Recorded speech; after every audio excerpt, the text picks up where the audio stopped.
Un proyecto de aprendizaje-servicio puede servir para la formación científica, puede servir para mejorar el medio ambiente, puede servir para desarrollar competencias profesionales específicas de arquitectos, de futuros arquitectos, médicos o contadores. Yo quería dedicar este año la ponencia, en esta segunda parte, a cómo el aprendizaje-servicio contribuye a la formación ciudadana en el contexto de la educación para el siglo XXI. Los que han estado en seminarios anteriores, pero aprovechando que muchos no estuvieron, repito, me han escuchado ya esta metáfora futbolística. Creo que casi todos los extranjeros comparten lo que es religión en Argentina, el fútbol, mal llamado soccer en otros países. Antes del partido, el director técnico hacía en la pizarra la estrategia, ¿sí? Ahora somos más modernos y los clubes más grandes tienen pantallas LED donde dibujan la estrategia. Pero todos los que conocemos y amamos el fútbol sabemos que una cosa es lo que pasa en el pizarrón y otra cosa es lo que pasa cuando uno sale a la cancha. Y cuando uno sale a la cancha, uno puede ser el mismísimo Messi, pero a veces en la cancha la cosa se pone más difícil que en el pizarrón, más complicada y hay que encontrarle otra manera de resolver las situaciones. En la inercia que decíamos de la educación enciclopedista y de la pluma y la palabra, nuestros fundadores del sistema educativo creían que si en las escuelas se enseñaba la Constitución Nacional, los derechos y deberes del ciudadano, en mis tiempos el preámbulo de la Constitución Argentina y los pactos preexistentes, con eso se estaba formando buenos ciudadanos. Y la verdad es que la ciudadanía, como el fútbol, es un ejercicio.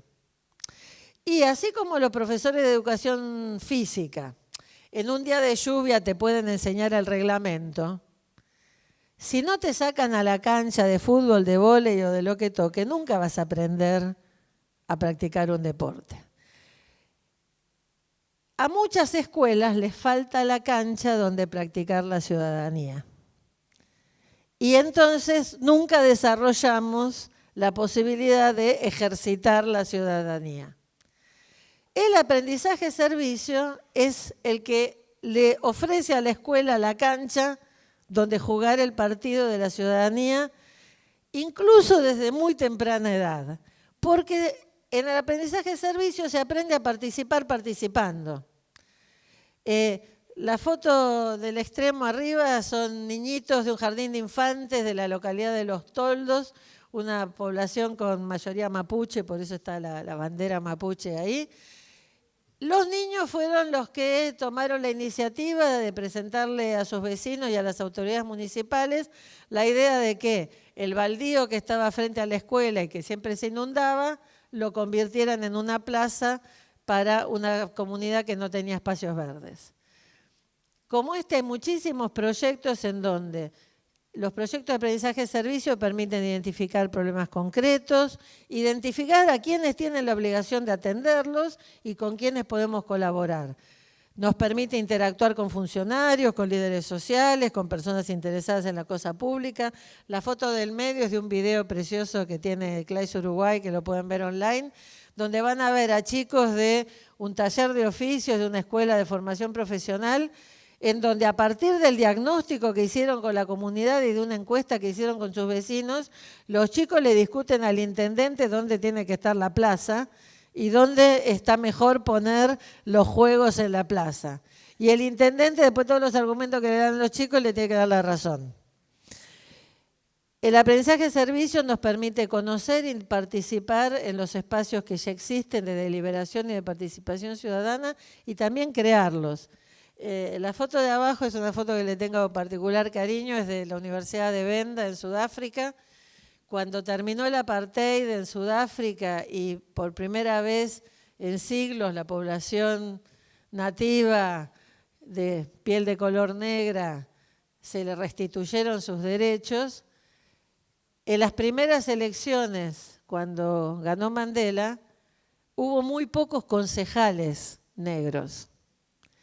Por una razón muy simple, los que tenían el ejercicio de presentarse como candidatos a nivel local eran los blancos. Y entonces, los estudiantes de Ciencias Políticas de la universidad organizaron talleres para capacitar a la población de cómo participar, de cómo preparar una campaña política, de cómo postularse para que hubiera una participación.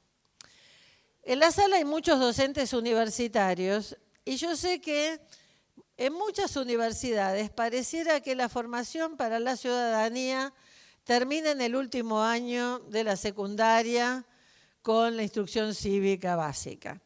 Y la realidad es que la formación ciudadana, como el resto de la educación, es una formación que se tiene que desarrollar a lo largo de la vida.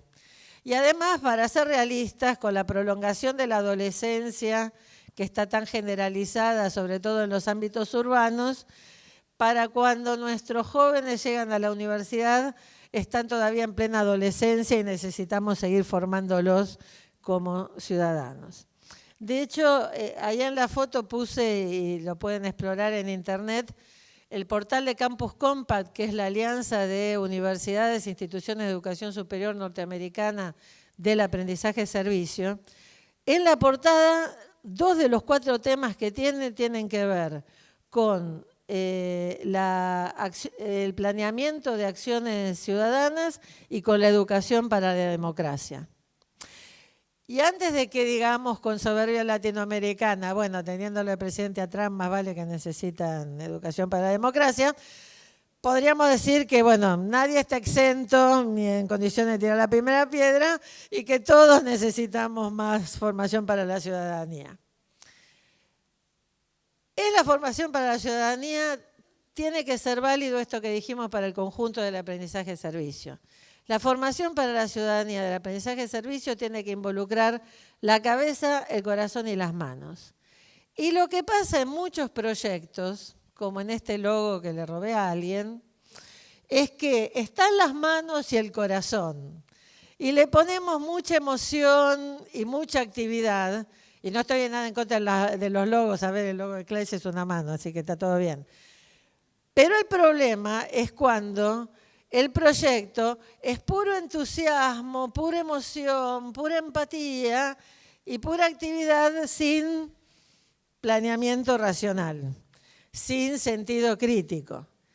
Y estos activismos emotivos, pero irreflexivos y acríticos, pueden ser llenos de buenas intenciones, pero ya saben el dicho de nuestros abuelos de a dónde llevan.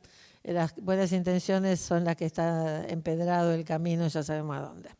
Entonces, me parece que es muy importante que nosotros como formadores reflexionemos de la necesidad de ser intencionados en el componente de formación ciudadana de nuestros proyectos. Porque sea que nos dediquemos al medio ambiente, a la salud, a la promoción de la lectura o a la promoción de la educación artística, todos nuestros proyectos tendrían que tener una dimensión reflexiva, explícita, intencionada de formación para la ciudadanía. Porque muchas veces formamos para la ciudadanía casi de casualidad, ¿no? Nos salió así, pero estaría bueno ser intencionados en esto. Después es cierto que hay algunos proyectos que tienen como objetivo esencial una actividad de formación para la ciudadanía. Y yo acá traigo 2 ejemplos de la misma ciudad, 2 escuelas que ganaron el premio presidencial en 2 momentos distintos. En el año 2012, después de muchísimo esfuerzo y de muchísimo trabajo conjunto entre organizaciones juveniles no gubernamentales y el Colegio de Nevares, que está en uno de los barrios con mayores necesidades, una de las villas miserias de Bariloche, este Colegio de Nevares, los adolescentes se plantearon, ¿por qué si los adultos juntaban firmas y podían conseguir que el Consejo Deliberante analizara una petición, ¿por qué no lo podían hacer los adolescentes en un país donde desde los 16 años están habilitados para votar? Y entonces se plantearon que por qué si estaban habilitados para votar, no estaban también habilitados para presentar iniciativas. Bueno, no les cuento, tuvieron como 4 años hasta que lograron que el Consejo Deliberante les habilitara las firmas, porque como las firmas de los adolescentes no valían, tenían que conseguir adultos que firmaran. Bueno, cuando consiguieron las firmas necesarias, finalmente en el 2012 el Consejo Deliberante aprueba el proyecto de creación de audiencia pública juvenil. Y así como hay audiencias públicas de adultos, hay audiencias públicas juveniles en el municipio de Bariloche. Ese mismo año, otra escuela, una escuela estatal también de la periferia de Bariloche, empieza un proyecto de aprendizaje de servicio ambiental y empiezan a investigar que el ecosistema del Cerro Carbón, que es una zona semirural cercana a la escuela, se estaba deteriorando muy rápidamente por el avance del tejido urbano. Y entonces los chicos investigan y descubren que la ciudad de Bariloche, en la zona más rica, más linda y a donde van los turistas de la ciudad, tenía reservas ecológicas urbanas. Y entonces se les ocurre, usando el proyecto que había presentado la otra escuela, pedir una audiencia pública juvenil y presentan un proyecto de creación de una reserva natural urbana en el Cerro Carbón, que en un año lograron que el Consejo Deliberante los escuchara y lo aprobara en 2013. Estos son proyectos de aprendizaje de servicio que están vinculados directamente con la participación ciudadana y que ha puesto a esos estudiantes realmente en el rol de ciudadanos activos frente y en colaboración con sus autoridades. Decíamos antes la importancia de reflexionar sobre la práctica, porque a veces, como les pasó a los chicos de Bariloche, todo les va bien. Pero a veces no va tan bien, perdón, ahí me faltó una foto, y podemos terminar muy enojados con nuestros representantes porque no nos hicieron caso. Y ahí tiene que estar la reflexión de que no siempre se gana, de que hay que ser perseverantes, de que no se consiguen las cosas en un minuto, etcétera, etcétera. Entonces, decíamos una ciudadanía para el siglo XXI y yo quería retomar ahora algo que dijo Juan Carlos Tedesco en un libro precioso, uno de sus últimos libros publicados en el 2012, pero que dijo también en este seminario hace unos años. En la educación tradicional que heredamos del siglo XIX, la educación científica iba por un lado y la educación ciudadana y en valores iba por otro. La ciudadanía del siglo XXI requiere que pongamos juntos al saber científico y al compromiso ciudadano, porque las cuestiones que están en juego en nuestro siglo son cuestiones muy complejas y que involucran temas científicos muy complejos. Que el presidente de un país que no voy a mencionar diga que el calentamiento global es un invento del partido opositor, es posible porque hay mucha gente que no estudió lo suficiente como para saber que el calentamiento global está científicamente demostrado y que hay 1.000.000 de razones que lo producen. Temas como la bioética, como el medio ambiente, incluso el funcionamiento urbano, el funcionamiento de nuestras ciudades, de nuestras sociedades contemporáneas, son problemas complejos que para poder tener una decisión ciudadana informada, necesitamos mucho conocimiento científico, mucho más del que se necesitaba en el siglo XIX. Entonces, Tedesco decía, hay que poner mucha más información científica en el comportamiento ciudadano y mucha más responsabilidad ética en la formación científica. Porque, aunque lo creyera el siglo XIX, nosotros sabemos desde la bomba atómica para acá que el saber no es neutral, que el saber va de la mano con decisiones éticas, políticas, que no son indiferentes. Yo no puedo decir, yo lo creé en el laboratorio, después ustedes hagan lo que les parezca. Entonces, Esta ciudadanía del siglo XXI va de la mano con las alfabetizaciones científicas, con el desarrollo del pensamiento lógico, con el desarrollo del pensamiento crítico y con el desarrollo del sentido ético. Y todo esto, ustedes seguramente lo hacen como parte de la planificación de un proyecto de aprendizaje-servicio y como parte de la reflexión sobre la práctica. Y por eso, y esto lo hemos repetido en muchos seminarios, es importante la reflexión sobre los contextos en los que nos movemos. Estamos trabajando para los inundados. Ok, pero preguntémonos por qué siempre se inundan los mismos. Estamos trabajando para los sin techo. Bueno, ¿por qué hay tanta gente sin vivienda en nuestro continente? Necesitamos investigar, reflexionar sobre los valores, los derechos humanos involucrados y no solo sobre lo que pasa en nuestro grupo, cuánto aprendimos y nuestra propia práctica personal o grupal. Ya entrando en la última parte, hace unos años Adela Cortina hablaba de las distintas dimensiones de la ciudadanía, la política, la social, la económica, la civil, la intercultural. Y últimamente Gadotti hablaba de la ciudadanía ambiental, de la planetaria, y yo le agregué la ciudadanía digital.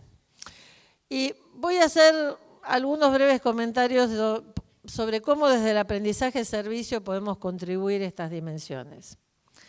A mí me parece que casi todos los buenos proyectos de aprendizaje-servicio son capaces de abarcar la multidimensionalidad de la ciudadanía.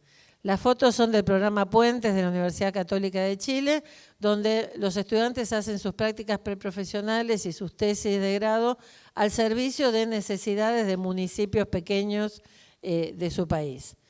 Este proyecto abarca desde temas de derecho hasta temas de economía, de condiciones del suelo, de comunicación política. Tiene la posibilidad de abarcar una gran cantidad de temáticas. Pero aun cuando nuestro proyecto abarque una sola temática, está entrando en este concepto de ciudadanía amplia, en donde tenemos que ser conscientes de que todo tiene que ver con todo y que la participación democrática no se agota en el momento del voto, sino que tiene que ver con lo que hacemos durante todos los años entre elección y elección.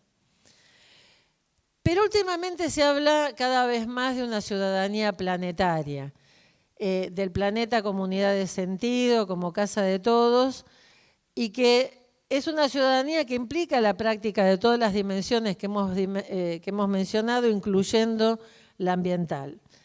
Gadotti plantea este horizonte utópico de una ciudadanía planetaria que busque la superación de la desigualdad, de las diferencias, que busque la integración de la diversidad cultural a nivel planetario. ¿Sí? Esto en la práctica, en la teoría lo sabemos todos. En los dibujitos que hacen los nenes del jardín el día de la Tierra, que hacen el dibujito de abrazamos el planeta, la teoría la tenemos todos. En la práctica, y ahora voy a tocar un tema de dramática actualidad, todas las redes sociales han estado inundadas de preocupación y de solidaridad con el Amazonas. En una búsqueda de Google, yo en un solo diario encontré el comentario al mapa completo, porque si yo miro este mapa desde la vieja ciudadanía nacional, mientras que el humo del Amazonas no me llega a Buenos Aires, no me preocupa. Si yo lo miro desde la ciudadanía ambiental, digo, el problema del Amazonas es un problema del pulmón verde de todo el planeta. Pero si miro este mapa desde la dimensión planetaria, no solo con el corazón, sino también con la cabeza, veo que África está mucho peor todavía que el desastre del Amazonas. Y uno se puede preguntar por qué a nosotros nos preocupa el Amazonas y no nos preocupa el África. Y sería un largo discurso para analizar en ciencias sociales, en economía, en historia, etcétera, etcétera. Entonces, está esta dimensión planetaria que a veces cuando uno es docente del quinto grado B, se puede preguntar cómo se hace desde la dimensión micro de un aula para abarcar estas dimensiones planetarias. Y a mí me parecía, reflexionando sobre muchas prácticas de aprendizaje-servicio que ustedes han protagonizado y que protagonizan otra gente que no está acá, ni en esta sala, ni en este continente, digo, cuando los nenes del Jardín de Infantes de Futalaufken están plantando sus plantines de plantas nativas para reforestar su bosque nativo del Parque Nacional Los Alerces, están desde Futalaufken combatiendo el calentamiento global. Cuando los chicos de la escuela albergue de cangrejillos en la Puna Jujeña están entregándole árboles a sus vecinos para forestar cangrejillos y crear un oasis verde, están trabajando para combatir el calentamiento global, como lo están haciendo los jóvenes africanos que, aunque no salgan en los diarios, están haciendo montones de proyectos forestales para combatir la desertificación de África.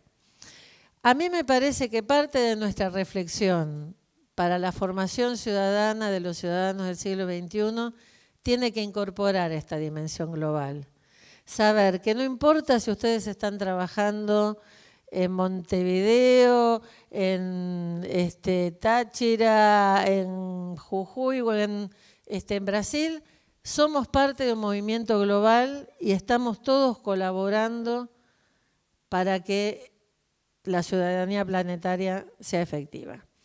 Y entro en el último tema. Este es un invento mío. Puede ser que los especialistas en nuevas tecnologías después me tiren con algo por la cabeza, pero me parece que algo que tenemos que incorporar más sistemáticamente a nuestros proyectos, porque es el lenguaje de nuestros jóvenes y adolescentes, porque es el lugar donde viven nuestros adolescentes, el ciberespacio y las redes sociales, tenemos que aprender a usar Wikipedia y la web porque son los nuevos libros de texto. Yo, que soy muy antigua, me acuerdo cuando los especialistas en currículum del Ministerio de Educación se quejaban porque después de años de trabajar con especialistas curriculares y acordar con las 24 provincias el currículum nacional, la editorial más famosa sacaba un libro de texto y el currículum lo escribía la editorial que ya saben. Entonces, ahora es mucho más complicado, porque el currículum se escribe desde muchos lugares del ciberespacio y nuestros alumnos ya no hacen recorte y pegue del libro de texto. Y por lo tanto tienen que aprender a usar y a chequear y a validar y a discernir en ese océano de información que tiene la web, qué es cierto, qué no es cierto, qué es válido, qué no es válido. En el aprendizaje-servicio sabemos que la ciudadanía participativa es mucho más que ponerle un like o retuitear o reenviar la imagen de qué desastre lo del Amazonas. ¿Sí? A mí a veces me da la impresión de que en las redes pasa lo que le decía Susanita Mafalda, ¿no? Que le decía, sí, ya sé que el mundo está muy mal. Vos decís qué barbaridad, así podemos ir a jugar tranquilas. Entonces, a veces nuestra participación en las redes se agota en el qué barbaridad. En me gusta, no me gusta, me enoja, me encanta y ya. Y pasamos al siguiente tema. Mientras que en el aprendizaje-servicio, las redes nos pueden servir para concientizarnos sobre las problemáticas. Pero lo nuestro no es solo la cabeza y el corazón, sino que son las manos. Y entonces no solo gustamos, no gustamos, nos enoja, nos desenoja, sino que buscamos hacer algo concreto. Y hay dos cosas que me parecen sumamente desafiantes, porque nos desafían también específicamente a los que estamos trabajando en la solidaridad. Vivimos en el mundo de las noticias falsas, ¿sí?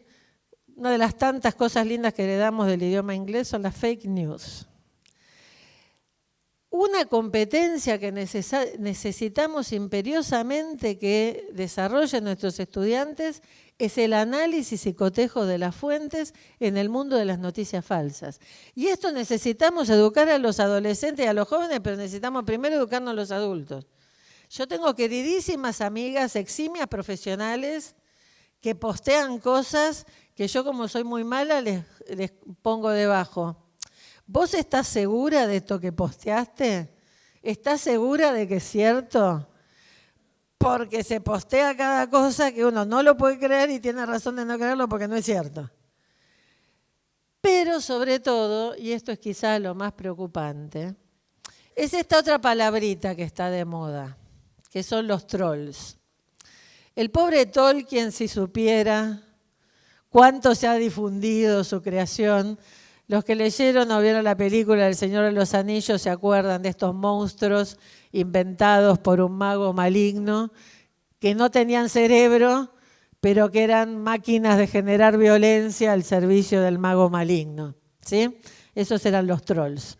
Bueno, ahora los trolls los tenemos por doquiera en las redes sociales, pero además los trolls están en venta y se pueden comprar. Y el otro día leí un artículo que por 100.000 pesos un partido político o una empresa puede comprar una maquinaria de trolls para agredir a quien quiera, creando usuarios falsos y generando una campaña en donde después todos los que no saben decodificar se prenden y lo reproducen y lo replican. Y incluso la gente que en persona es más pacífica, más civilizada y más cariñosa, sube a las redes y se convierte en un troll. Entonces, ¿qué nos pasa con la solidaridad en las redes? La primera es que, y esto es un problema de muy anterior a Facebook e Instagram, es la invisibilidad de las noticias positivas en los grandes medios. Si una escuela quiere salir en los diarios, la forma más rápida es que un chico lleve un arma o un cuchillo a la escuela, ¿ok?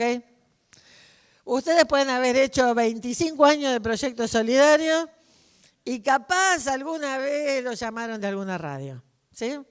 Entonces, a mí me parece que parte del registro y la comunicación en el itinerario de un proyecto de aprendizaje-servicio tiene que ser que nuestros estudiantes, que son tan expertos en esto, nos ayuden a viralizar la solidaridad en las redes. A veces somos, discúlpenme, ustedes son demasiado modestos. Los docentes solidarios hacen cosas maravillosas, pero después no le sacan ni una foto, no lo postean en ningún lado, no se lo cuentan a nadie, porque no sé, quién sabe. No, hay que dejar de ser modestos en las redes.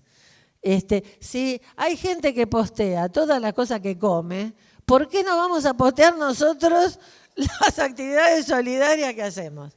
¿Ok? Entonces, ok, estamos de acuerdo. Primera tarea para el hogar. Segundo, ¿cuándo de milagro conseguimos que alguna radio o la tele venga a nuestra escuela? Vieron que ahora se habla de la construcción de los relatos, ¿no? Bueno, yo tengo una colección de recortes y de páginas donde han salido proyectos solidarios. Y el relato es siempre el mismo. Estos chicos de esta escuela de mi ciudad son una maravilla. La segunda parte de ese relato es no como el resto. Esta escuela es una maravilla, porque el sistema educativo es un desastre, pero esta escuela es buena. La escuela de mi ciudad, de mi pueblo, está haciendo una cosa solidaria, sale en la tele. Me parece que tenemos que ser intencionados, y ahí puse la foto de una maravillosa escuela técnica que en Neuquén construyeron una silla de ruedas adaptada a la nieve para que también los discapacitados puedan disfrutar de la nieve. Salió en la tele. Pero tenemos que incorporar al relato, cuando nos llaman de la radio o de la tele, que nosotros no somos los únicos santos que estamos haciendo este proyecto maravilloso, sino que hay miles de otros estudiantes, docentes que en nuestro país y en montones de otros países y en todo el mundo, de Singapur, Japón, Sudáfrica y Kenia, están haciendo también aprendizaje-servicio. Porque tenemos que instalar que los solidarios no son la excepción de la regla. Es nada más que no les están dando bolilla. Con este precepto, los argentinos se acordarán de Bernardo Neustadt y su frase del avión que llega no es noticia. El problema es que si lo único que sale en los diarios es el avión que se cae, terminamos creyendo que lo único que le pasa a los aviones son accidentes. Y si lo único que sacamos en los diarios, en la tele y en las redes son las escuelas con violencia, las escuelas con problemas de rendimiento, las escuelas con deserción, y no mostramos las buenas escuelas, estamos haciéndole creer también a nuestros chicos que ellos son los bichos raros. Y no son los bichos raros, son parte y tienen que ser parte orgullosa de un movimiento global al que están contribuyendo desde el lugar donde están. Y la tercera cosa, y ahí puse, no estoy haciéndole propaganda a Tupperware, pero me vino a la mente una escuela muy privada, de población muy privilegiada, había presentado al premio presidencial un proyecto en donde los chicos habían salido de la escuela a la comunidad y los adolescentes habían bautizado su proyecto de aprendizaje-servicio Salir del Tupper.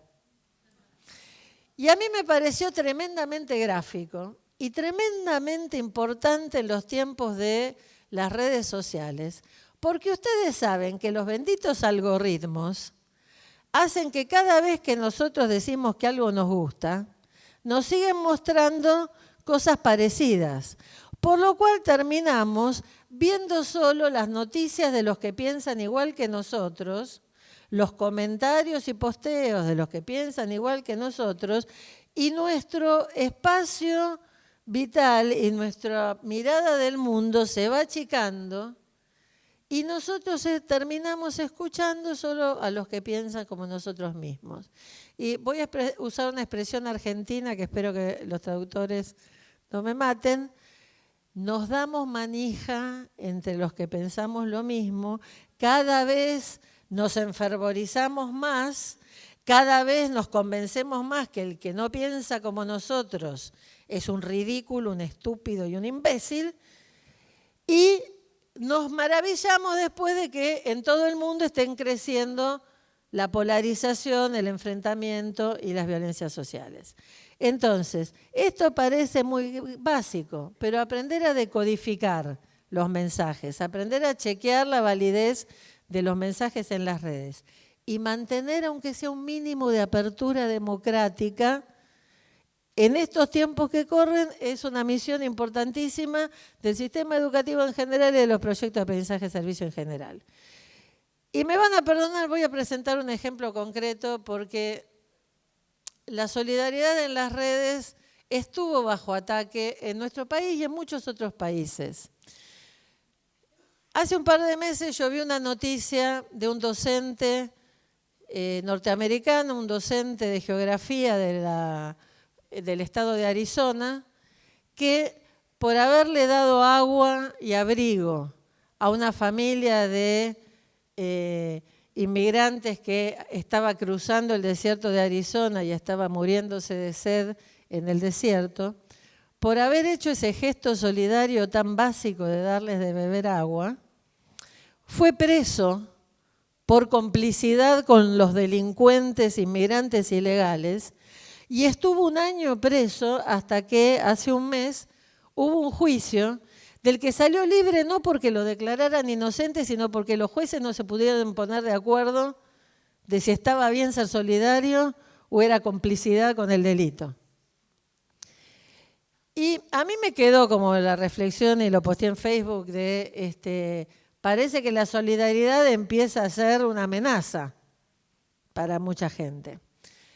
Al poco tiempo hubo en Buenos Aires una ola de frío polar. Y la Red Solidaria, que es una institución de muchísimos años en Argentina, que siempre ha trabajado acompañando a la gente sin techo, organizó una gran campaña para buscarle refugio a la noche a los sin techo. Y consiguió que el Club River Plate abriera las puertas para ofrecerle refugio a un número importante de sin techo. Bueno, alguien en las redes sociales se ofendió y hubo una campaña, pero fue una campaña viral, que se llamaba La Opereta del Frío, que acusaba a la Red Solidaria de estar siendo instrumento del partido de la oposición y señalaba que la misma persona había estado en el estadio de River y al día siguiente en otro lugar donde se daba de comer a los sin techo, y dice, 2 camperas distintas de pluma de alto costo, 2 gorros y 2 bufandas distintas, son tan imbéciles que no sirven ni para simular que son pobres. ¿Sí? Esto fue uno de los trolls. Del otro lado, inmediatamente vino la respuesta, en donde no utiliza la palabra imbéciles, pero está implícita, ¿sí? Y los argentinos entienden de qué están hablando. Entonces, digo, estos son los mensajes que leen nuestros estudiantes, los papás de nuestros estudiantes y nosotros. A mí me costó bastante googlear hasta que encontré un diario que tiene una sección de chequeo de lo que aparece en las redes, en donde apareció la historia real de la pobre voluntaria de la Red Solidaria, a la que habían acusado de infiltrada de un partido político, y que en realidad hace 10 años que trabaja como voluntaria y sale 3 noches por semana a acompañar a los sin techo. Y come con ellos porque esa es su cena y ella considera que es su deber estar cenando con los sin techo. Cuando estaba preparando esta presentación me di cuenta que ninguno de los posteos anteriores lo bajaron. Aunque en algún lado esté la verdad, la mentira sigue dando vueltas. Y esta chica voluntaria, solidaria, sigue estando escrachada, sigue estando en todas las redes como una infiltrada política tratando de hacer una maniobra instrumentalizando a los pobres. Entonces, digo, es serio, gente, y necesitamos saber que es importante lo que hacemos en el terreno y en la realidad física, porque nuestros estudiantes necesitan aprender a vivir en el mundo real y a distinguir el mundo real del mundo ficticio. Pero también necesitamos reconocer que no hay vuelta atrás, que una vez que se inventó la imprenta o que se inventó la rueda, no hay marcha atrás. Y que por lo tanto nosotros tenemos que educarnos para saber cómo educar a la generación del siglo XXI. Adela Cortina decía hace muchos años que no se consigue una ciudad más justa con ciudadanos mediocres. Bueno, hay muchos ciudadanos mediocres en el mundo virtual y en el mundo real. Y nosotros con el aprendizaje de servicio, y acá voy a parafrasear algo que dijo el exministro Filmus hace unos años, él decía que los padres se preocupan qué país le van a dejar a sus hijos y nosotros como educadores nos preocupamos de qué hijos le vamos a dejar a nuestro país. Desde una ciudadanía planetaria, nosotros creemos que desde el aprendizaje de servicio estamos trabajando para dejarle un mejor planeta a nuestros hijos y mejores hijos a nuestro planeta. Muchas gracias.